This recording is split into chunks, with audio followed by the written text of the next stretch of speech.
Muy bien, seguimos en Pulso Informativo. Este es el último día del año 2025. Estamos en esta mesa de trabajo conversando con Carlos Magno Salcedo, vocero del partido Ahora Nación. Nos dicen que estamos comunicados ya con el doctor Miguel Antezana, analista político, a quien tenemos el gusto de saludar. ¿Qué tal, Miguel? ¿Cómo está? Muy buenos días. Rodolfo, buenos días. Bueno, en principio, quería una impresión suya, usted ya la ha dado en otros medios, es cierto, sobre esta frase tan rimbombante de el Perú a toda máquina, y se la planteo ahora considerando lo que está ocurriendo en el Cusco, y no me refiero al choque frontal de dos trenes, lamentablemente, que dejó un saldo, por lo menos hasta el momento, de una persona fallecida y más de 100 turistas heridos, sino al plan de contingencia, si de verdad ha existido, de parte de las autoridades. Uno se pregunta, ¿dónde está aquello del Perú a toda máquina? Bueno, lo que claramente podemos resumir lo que hasta ahora hemos estado diciendo sobre esta frase, este lema que ha aplicado el gobierno, es en realidad gira en torno a una idea de resaltar la imagen presidencial. Más allá de eso, no podemos decir que hay otro objetivo. Si bien es cierto que la resolución ministerial de la PCM habla de una política de comunicación social, también demuestra el desconocimiento en temas comunicacionales porque una frase no es una política de comunicación y mucho menos está hablando de la gestión gubernamental, que por supuesto deja mucho que desear. Entonces, podemos resumir a eso. Esta frase simplemente lo que demuestra es un afán de resaltar la figura de Geri en los pocos meses que le queda de gobierno. Y también se ha asomado, y no me parece descabellado, que cuidado que lo que están tratando es de comenzar a tratar de sentar una frase con miras al 2031. Ya tenemos experiencia de eso. Si recordamos a Martín Vizcarra, que también fue un gobierno que asumió de carambola, él sentó esta frase de Perú primero, después se convirtió en partido político, así que cuidado que Geri también intente seguir esos pasos. Bueno, no estaría prohibido, ¿verdad? No estaría prohibido, pero en todo caso estaríamos, yo creo que coqueteando con un peculado de uso en este momento, porque si está utilizándose con fines políticos, con miras a futuro, claro, habría que ver cómo se conecta dentro de 5 años. Pero en este momento, si hablamos propiamente del objetivo con el cual se ha argumentado, que es política de comunicación, claramente no lo es. Correcto. Lamentablemente en el caso del Cusco no se está actuando desde el Estado como correspondía, ¿no? No tenemos lógicamente un Estado como una máquina, eso es cierto, pero lo mínimo es atender de inmediato a los turistas, la economía del país al margen de la persona fallecida, eh, digamos, tiene sus altas con una moneda estable, tiene dificultades, pero está logrando atraer cada vez más el turismo. Lógicamente que si nos comparamos a otros países de la región, estamos atrás, pero la respuesta que el Estado le da a un lamentable accidente como el de ayer, creo que no le conviene al país, a la economía peruana. Sí, lamentablemente en el caso peruano siempre las crisis vienen a reflejar o a evidenciar nuestros problemas estructurales. Recordemos que en la pandemia, cuando sucedió, nos evidenció el nivel crítico en el que nos encontramos a nivel de salud, que no teníamos camas UCI, que no teníamos oxígeno. Eso también evidenció las grandes carencias a nivel educativo para precisamente enfrentar esa circunstancia de emergencia de la pandemia. Y yo creo que en el caso del Cusco también evidencia todas las debilidades que se generan, que están en la estructura del sistema turístico, pero además un problema que viene de tiempo, el tema de los trenes, el tema del monopolio, el tema que no se haya desarrollado, no se haya construido una carretera alterna paralela a las vías del tren. Porque no pueden depender por ejemplo, esta población de Aguascalientes o Machu Picchu Pueblo, como se le denomina ahora, no puede depender exclusivamente del tren, o no se puede pretender que solamente el tren sea la única vía de comunicación, y un monopolio, independientemente que se diga que son dos empresas, en realidad pertenecen a las mismas empresas, el mismo accionariado. Entonces ahí tenemos problemas estructurales que no se han atacado y que ningún gobierno, ni regional ni nacional, se ha atrevido a enfrentar.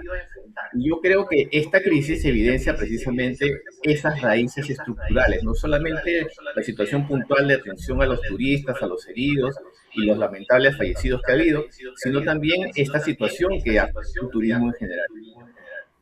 Estos trenes, disculpe la pregunta, ¿son de Rafael López Aliaga? Son trenes de diferentes empresas en la que López Aliaga tiene un porcentaje accionario y que él se alejó, entre comillas, precisamente al asumir función pública en la alcaldía de Lima. Claro. Pero mantiene un accionariado. Ahora, por supuesto que tú sabes que a nivel empresarial, cuando se habla de accionariado, siempre hay jugadas para pasarle la pelota a otro y no perder el control y no perder el poder económico que tienen las empresas. Lo dejo hasta ahí. Muy bien. Miguel, última pregunta, por favor. Este asunto del proceso electoral va a arrancar con fuerza, todos dicen, a partir de enero, ya no falta nada. Este es el último día del año 2025. Hay, entiendo, 36 planchas presidenciales. El FREPAP no presenta, por ejemplo, candidato presidencial, pero sí listas al Senado, a diputados. Usted, en resumidas cuentas, puede hacer un breve análisis de lo que se nos viene como país en este proceso electoral. Bueno, tenemos todavía varias semanas para tener finalmente el panorama claro de quiénes van a ser los candidatos que van a quedar en la presidencia y también para este Congreso bicameral. Porque recordemos que también el jurado está pasando por este proceso de aceptar las listas de forma definitiva y tiene que resolver las taxas.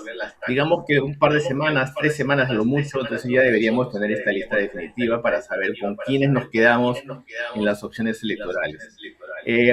Al tener un panorama tan fragmentado de tantos partidos, de tantos candidatos, esto por supuesto va a afectar a la opinión pública y va a afectar al electorado porque va a tener que tener una decisión de una amplia gama de candidatos que no conoce y sobre todo es que recién como uno va a comenzar a darse cuenta los antecedentes, el currículum y el prontuario de los candidatos que están llevando los partidos.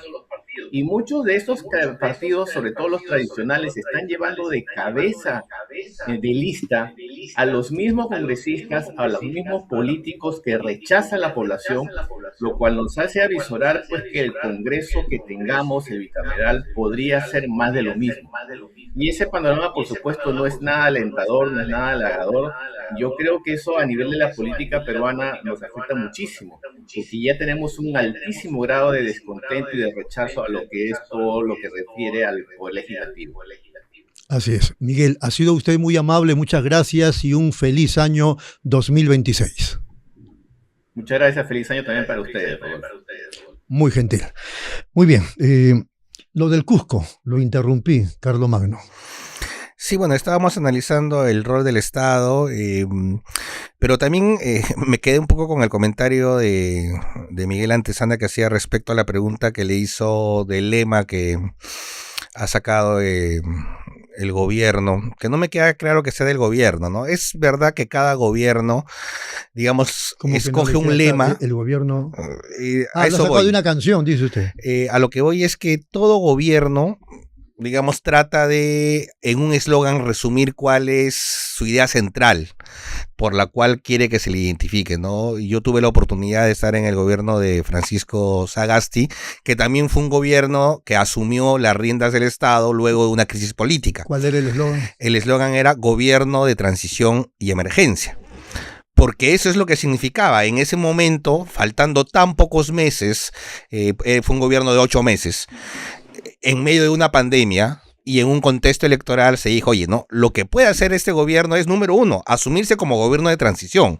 Un gobierno de transición no se puede plantear, digamos, políticas públicas de muy largo plazo porque está gestionando una coyuntura y la emergencia que tenía que ver con la crisis sanitaria que vivíamos en ese momento. Entonces, todos sus esfuerzos se estuvieron enfocados en conseguir la vacunación y garantizar a las elecciones transparentes, que es lo que se podía hacer.